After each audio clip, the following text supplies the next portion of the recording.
Sir ఇది ఎటు దారి తీయబోతోంది? సో ప్రభుత్వం ఈ రోజు జరుగుతున్నటువంటి ఎపిసోడ్ తర్వాత ఇందాక ధర్మేంద్ర ప్రధాన్ అమిత్ షాతో భేటీ కావడం కొంత కొంత ఏదో కాన్స్పిరెన్సీ కనిపిస్తోంది, ఏదో కనిపిస్తోంది. సో రాజీనామా ఏమైనా చేయించేటువంటి అవకాశం ఉంటుందా? సో అట్లాంటి పరిణామాలు చూడొచ్చు. ఎందుకంటే వాంగ్చుక్ కూడా రేపొద్దున నన్ను బయటికి పంపించండి, నేను కూడా ర్యాలీలో పాల్గొంటా, పార్లమెంటుకు వెళ్తానంటూ కూడా ఆయన కూడా ఇప్పటికే కొన్ని స్టేట్మెంట్స్ పాస్ చేస్తున్నారు. రాజీనామా చేయిస్తే తాత్కాలికంగా సమస్య సర్దుబాటు అవుతుంది. మరి అటువంటిది చేస్తే మరి రేపటి నుంచి పార్లమెంట్ లో ప్రతిపక్షాలు మిగిలినటువంటి అంశాల మీద ప్రభుత్వాన్ని మరింత శక్తివంతంగా నిలదీసేందుకు కూడా ఇది దోహదం అవుతుంది. అందుకని వీటన్నిటిని మరి రాజకీయం అంటే లాభ నష్టాలు బేరీజు వేసుకోవడమే కనుక మరి కేంద్రంలో ఉన్నటువంటి బీజేపీ లాభ నష్టాలు బేరీజు వేసుకుంటుందని అనుకోవాలి. ఒకవేళ నష్టం వచ్చినా, కొన్ని సందర్భాల్లో నష్టం వచ్చినా కానీ దేశం కోసం లేకపోతే అవాంఛనీయమైనటువంటి పరిణామాలను నివారించాలంటే ఏ నష్టం వస్తుంది? ఒక మంత్రిని కోల్పోతే జరిగే నష్టం ఏమీ లేదు.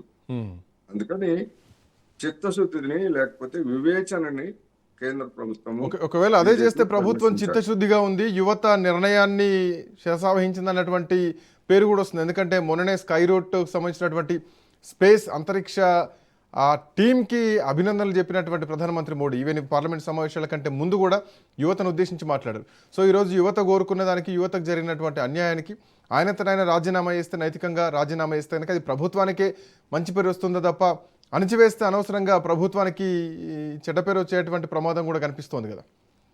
ఇప్పుడు నాలాంటి వాళ్ళు కానీ ఇంకా అనేక మంది బీజేపీని విమర్శించే వాళ్ళు కావచ్చు, లేదా బీజేపీని సమర్థించేటువంటి వాళ్ళు కూడా ఎందుకు కూడా రాజీనామా చేయిస్తే పోతుంది కదా, ఇంకొక వేరే ఉద్యోగం ఇవ్వండి ఆయనకి పార్టీలోనో, లేకపోతే ఇంకోటో ఇవ్వండి అని చెప్పేసి చెప్తున్నటువంటి వాళ్ళు కూడా ఉన్నారు. వాళ్ళు బయటికి రాకపోవచ్చు. వాళ్ళ మాటలను కూడా ఖాతరు చేయట్లేదు. అది కదా సమస్య.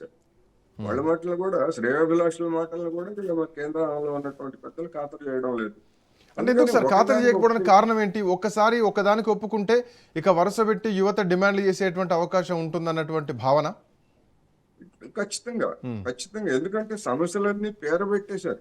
సమస్యలన్నీ పేరబెట్టిన తర్వాత మరి ఈ సమస్యలు ఈ రూపంలో కాకపోతే ఇంకొక రూపంలో వస్తాయి. ఇప్పుడు గతంలో కాంగ్రెస్ కు వ్యతిరేకంగా అనేక రూపాల్లో ఆందోళనలు తలెత్తాయి కదా. మరి ఈ బీజేపీ కావచ్చు, ఈ బీజేపీకి ముందున్నటువంటి పూర్వ రూపమైనటువంటి జనసంఘం కావచ్చు, లేదా సంఘ పరివార సంస్థలన్నీ మరి ఆందోళనలో భాగస్వాములు అయినవిగా.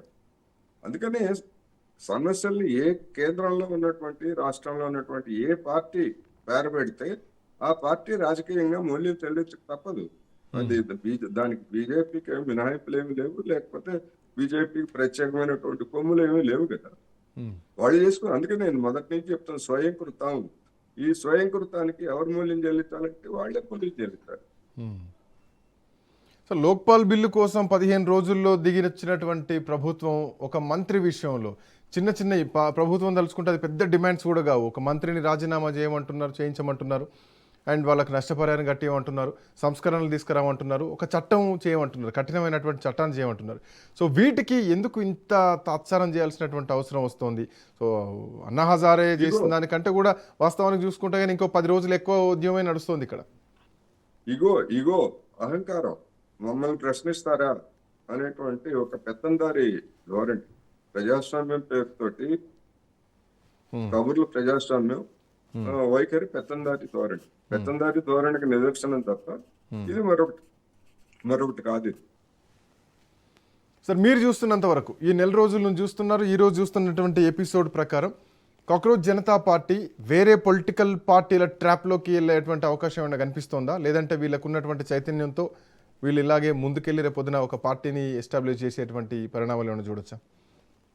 ట్రాప్ అంటే ప్రత్యేకంగా ప్రతిపక్షాలు ట్రాప్ చేసి బీజేపీని సృష్టించి లేదా తమ గుట్టులో వేసుకొని అదనంగా పొందేటువంటిది ఏమీ లేదు.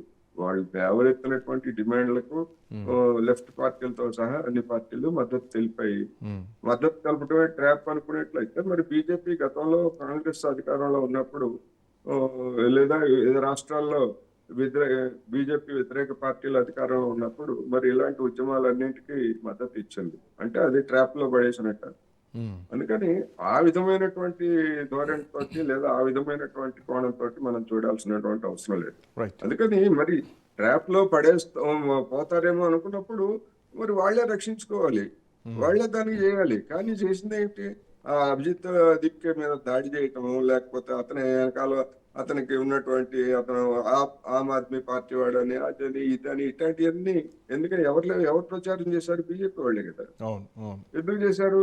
ప్రతిపక్షాల వైపు నెట్టారు. ఒక విధంగా చెప్పాలంటే సిజేపీని ప్రతిపక్షాల వైపు వెళ్ళేట్టుగా అవును, నెట్టారు. అవును. సిజేపీకి వేరే ఇంకా మార్గం ఏముంది? మద్దతు ఇచ్చేటువంటి వాళ్ళు మీరు ప్రతిపక్షాలకు మద్దతు ఇవ్వద్దని చెప్పేసి చెప్తాడా?